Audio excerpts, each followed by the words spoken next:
चलिए इसी बीच राजधानी भोपाल के ट्विशा शर्मा की मौत के मामले में बड़ा अपडेट सामने आया है। दोबारा पोस्टमार्टम नहीं होगा, ये बड़ा अपडेट ट्विशा की मौत से जुड़ा ये बड़ा अपडेट सामने आ रहा है। ट्विशा के शव का दोबारा पोस्टमार्टम नहीं होगा। भोपाल कोर्ट ने परिजनों की याचिका खारिज कर दी है और परिजनों ने दोबारा पोस्टमार्टम की मांग की थी, जिसे कोर्ट ने इस याचिका को खारिज कर दिया है और अब ट्विशा शर्मा का दोबारा पोस्टमार्टम नहीं होगा। हालांकि परिजनों की मुख्यमंत्री डॉक्टर मोहन यादव से मुलाकात हो गई है, लेकिन इसके बाद ये बड़ा अपडेट सामने आ रहा है कि भोपाल कोर्ट ने ये याचिका खारिज कर दी है। यानी दोबारा जो मांग की गई थी परिजनों द्वारा ट्विशा शर्मा की पोस्टमार्टम कराने के लिए, वो याचिका को भोपाल कोर्ट ने खारिज कर दिया है। अधिक जानकारी के लिए हमारे साथ विशेष संवाददाता आकाश सैन जुड़ गए हैं। आकाश, ये बड़ा अपडेट सामने आ रहा है। हालांकि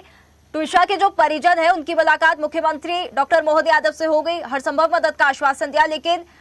वापस जो ये मांग की गई थी कि दोबारा पोस्टमार्टम कराना है, उसको भोपाल कोर्ट ने इस याचिका को खारिज कर दिया है। निश्चित रूप से जिस तरीके से ट्विशा शर्मा की मौत के मामले को लेकर लगातार जो है उसके परिजन कई मांग कर रहे हैं और हमने देखा कि लगातार जो है जो ससुराल पक्ष है उस पर कई गंभीर आरोप भी लगाए थे और इसी कड़ी में क्योंकि इस पूरे मामले में आज कोर्ट में सुनवाई हुई और जो याचिका सेकंड पीएम कराने की जो बात जो है परिजनों की तरफ से की गई थी, एक याचिका कोर्ट में लगाई गई थी जिस पर सुनवाई हुई और भोपाल कोर्ट ने इसको सिरे से खारिज कर दिया है। और ऐसे में देखना है कि ट्विशा शर्मा के परिजन अब इस मामले में क्या हायर कोर्ट जाते हैं, क्योंकि लगातार ट्विशा शर्मा की मौत के बाद जो है सीधे तौर पर जो है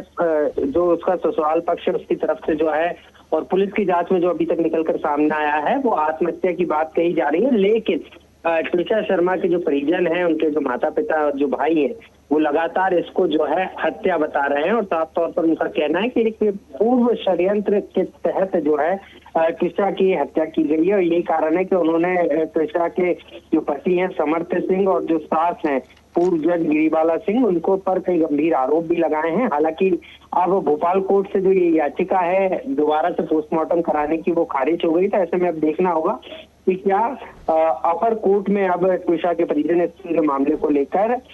जो है अपील करते हैं या नहीं। आकाश, भोपाल कोर्ट ने इस याचिका को खारिज कर दिया है, इसके पीछे उन्होंने मतलब क्या कारण यहाँ पर बताया? क्योंकि अभी बात करें तो मुख्यमंत्री डॉक्टर मोहन यादव से परिजनों की मुलाकात हो गई है, हालांकि हर संभव मदद का आश्वासन दिया गया है। दिल्ली एम्स तक भेजने की यहाँ पर बात की जा रही थी कि वहां पर पोस्टमार्टम कराया जाएगा और सारे आश्वासन के बाद ये भोपाल कोर्ट ने जो फैसला यहाँ पर ये सुनाया है, परिजनों की तरफ से फिर आगे क्या यहाँ पर प्रतिक्रिया होगी? निश्चित रूप से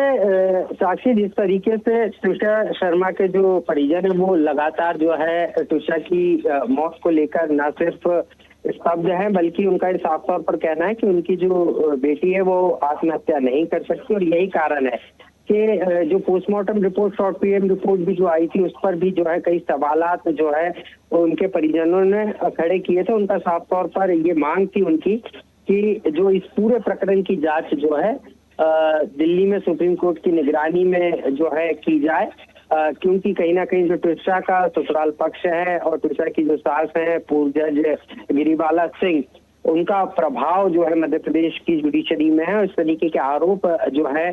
ट्विशा के परिजनों द्वारा लगाए जा रहे थे और इसको लेकर जो है आज उनकी मुख्यमंत्री डॉक्टर मोहन यादव से भी मुलाकात हुई थी और उस दौरान भी मुख्यमंत्री डॉक्टर मोहन यादव ने ये साफ तौर पर उनको हर संभव मदद का भरोसा दिलाया था। लेकिन जो चीज न्यायालय में है उस पर न्यायालय ही निर्णय करेगा। हालांकि मुख्यमंत्री ने ये बात को जरूर कहा था कि अगर ट्विशा के परिजन चाहें तो यहाँ से दिल्ली तक जो ट्विशा का शव पहुंचाने की जो पूरी व्यवस्था है वो राज्य सरकार कर सकती है। तो ऐसे में देखना होगा कि अब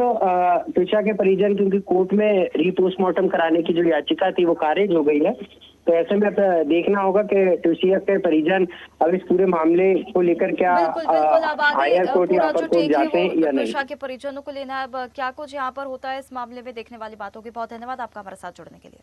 ताज़ा खबरों के लिए लाइक, फॉलो और यूट्यूब पर सब्सक्राइब कर बेल आइकन दबाएं। साथ ही हर अपडेट के लिए विजिट करें swedeshlive.com।